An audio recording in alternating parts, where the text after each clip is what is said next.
ಎಲ್ಲರಿಗೂ ನಮಸ್ಕಾರಗಳು. ಸ್ವಾತಂತ್ರ್ಯ ದಿನಾಚರಣೆಯ ಭಾಷಣ 10ನೇ ತರಗತಿ ಮಕ್ಕಳಿಗಾಗಿ.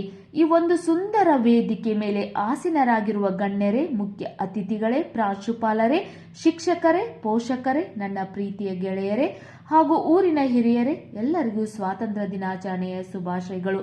ಈ ಒಂದು ಸುಂದರ ವೇದಿಕೆ ಮೇಲೆ ಆಸೀನರಾಗಿರುವ ಗಣ್ಯರೇ, ಮುಖ್ಯ ಅತಿಥಿಗಳೇ, ಪ್ರಾಂಶುಪಾಲರೇ, ಶಿಕ್ಷಕರೇ, ಪೋಷಕರೇ, ನನ್ನ ಪ್ರೀತಿಯ ಗೆಳೆಯರೇ ಹಾಗೂ ಊರಿನ ಹಿರಿಯರೇ, ಎಲ್ಲರಿಗೂ ಸ್ವಾತಂತ್ರ್ಯ ದಿನಾಚರಣೆಯ ಶುಭಾಶಯಗಳು. ಪ್ರಥಮವಾಗಿ ಎಲ್ಲರಿಗೂ 80ನೇ ಸ್ವಾತಂತ್ರ್ಯ ದಿನಾಚರಣೆಯ ಶುಭಾಶಯಗಳು. ನಮ್ಮ ದೇಶವು 1947 ಆಗಸ್ಟ್ 15ರಂದು ಸ್ವತಂತ್ರವಾಯಿತು. ಅಂದಿನಿಂದ ನಾವು ಪ್ರತಿ ವರ್ಷ ಆಗಸ್ಟ್ 15ರಂದು ಸ್ವಾತಂತ್ರ್ಯ ದಿನವನ್ನು ಆಚರಿಸುತ್ತೇವೆ.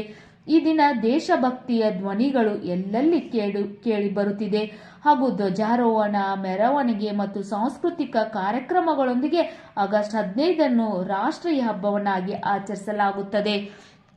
ಈ ದಿನ ದೇಶಭಕ್ತಿಯ ಧ್ವನಿಗಳು ಎಲ್ಲೆಡೆ ಕೇಳಿ ಬರುತ್ತಿದೆ ಹಾಗೂ ಧ್ವಜಾರೋಹಣ, ಮೆರವಣಿಗೆ ಮತ್ತು ಸಾಂಸ್ಕೃತಿಕ ಕಾರ್ಯಕ್ರಮಗಳೊಂದಿಗೆ ಆಗಸ್ಟ್ 15ನ್ನು ರಾಷ್ಟ್ರೀಯ ಹಬ್ಬವನ್ನಾಗಿ ಆಚರಿಸಲಾಗುತ್ತಿದೆ.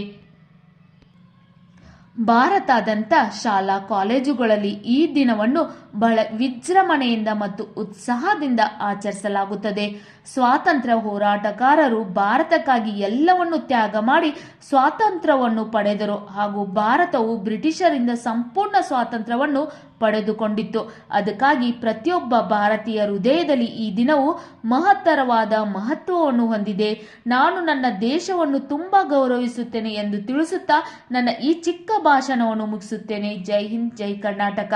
ನಿಮಗೂ ಕೂಡ ಈ ಭಾಷಣ ಇಷ್ಟ ಆಗಿದ್ದಲ್ಲಿ ವಿಡಿಯೋಗೆ ಒಂದು ಲೈಕ್ ಮಾಡಿ, ಶೇರ್ ಮಾಡಿ, ಸಬ್ಸ್ಕ್ರೈಬ್ ಮಾಡಿ, ಸಪೋರ್ಟ್ ಮಾಡಿ. Thank you.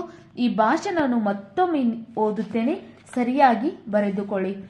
ಈ ಒಂದು ಸುಂದರ ವೇದಿಕೆ ಮೇಲೆ ಆಸೀನರಾಗಿರುವ ಗಣ್ಯರೇ, ಮುಖ್ಯ ಅತಿಥಿಗಳೇ, ಪ್ರಾಂಶುಪಾಲರೇ, ಶಿಕ್ಷಕರೇ, ಪೋಷಕರೇ, ನನ್ನ ಪ್ರೀತಿಯ ಗೆಳೆಯರೇ ಹಾಗೂ ಊರಿನ ಹಿರಿಯರೇ, ಎಲ್ಲರಿಗೂ ಸ್ವಾತಂತ್ರ್ಯ ದಿನಾಚರಣೆಯ ಶುಭಾಶಯಗಳು. ಪ್ರಥಮವಾಗಿ ಎಲ್ಲರಿಗೂ 80ನೇ ಸ್ವಾತಂತ್ರ್ಯ ದಿನಾಚರಣೆಯ ಶುಭಾಶಯಗಳು. ನಮ್ಮ ದೇಶವು 1947 ಆಗಸ್ಟ್ 15ರಂದು ಸ್ವತಂತ್ರವಾಯಿತು. ಅಂದಿನಿಂದ ನಾವು ಪ್ರತಿ ವರ್ಷ ಆಗಸ್ಟ್ 15ರಂದು ಸ್ವಾತಂತ್ರ್ಯ ದಿನವನ್ನು ಆಚರಿಸುತ್ತೇವೆ. ಈ ದಿನ ದೇಶಭಕ್ತಿಯ ಧ್ವನಿಗಳು ಎಲ್ಲೆಡೆ ಕೇಳಿ ಬರುತ್ತಿದೆ ಹಾಗೂ ಧ್ವಜಾರೋಹಣ, ಮೆರವಣಿಗೆ ಮತ್ತು ಸಾಂಸ್ಕೃತಿಕ ಕಾರ್ಯಕ್ರಮಗಳೊಂದಿಗೆ ಆಗಸ್ಟ್ 15ನ್ನು ರಾಷ್ಟ್ರೀಯ ಹಬ್ಬವನ್ನಾಗಿ ಆಚರಿಸಲಾಗುತ್ತದೆ. ಭಾರತಾದ್ಯಂತ ಶಾಲಾ ಕಾಲೇಜುಗಳಲ್ಲಿ ಈ ದಿನವನ್ನು ಬಹಳ ವಿಜೃಂಭಣೆಯಿಂದ ಮತ್ತು ಉತ್ಸಾಹದಿಂದ ಆಚರಿಸಲಾಗುತ್ತದೆ. ಸ್ವಾತಂತ್ರ್ಯ ಹೋರಾಟಗಾರರು ಭಾರತಕ್ಕಾಗಿ ಎಲ್ಲವನ್ನು ತ್ಯಾಗ ಮಾಡಿ ಸ್ವಾತಂತ್ರ್ಯವನ್ನು ಪಡೆದರು ಹಾಗೂ ಭಾರತವು ಬ್ರಿಟಿಷರಿಂದ ಸಂಪೂರ್ಣ ಸ್ವಾತಂತ್ರ್ಯವನ್ನು ಪಡೆದುಕೊಂಡಿತ್ತು. ಅದಕ್ಕಾಗಿ ಪ್ರತಿಯೊಬ್ಬ ಭಾರತೀಯ ಹೃದಯದಲ್ಲಿ ಈ ದಿನವು ಮಹತ್ತರವಾದ ಮಹತ್ವವನ್ನು ಹೊಂದಿದೆ. ನಾನು ನನ್ನ ದೇಶವನ್ನು ತುಂಬಾ ಗೌರವಿಸುತ್ತೇನೆ ಎಂದು ತಿಳಿಸುತ್ತಾ ನನ್ನ ಈ ಚಿಕ್ಕ ಭಾಷಣವನ್ನು ಮುಗಿಸುತ್ತೇನೆ. ಜೈ ಹಿಂದ್, ಜೈ ಕರ್ನಾಟಕ. ನಿಮಗೂ ಕೂಡ ಈ ಭಾಷಣ ಇಷ್ಟ ಆಗಿದ್ದಲ್ಲಿ ವಿಡಿಯೋಗೆ ಲೈಕ್ ಮಾಡಿ, ಶೇರ್ ಮಾಡಿ, ಸಬ್ಸ್ಕ್ರೈಬ್ ಮಾಡಿ, ಸಪೋರ್ಟ್ ಮಾಡಿ.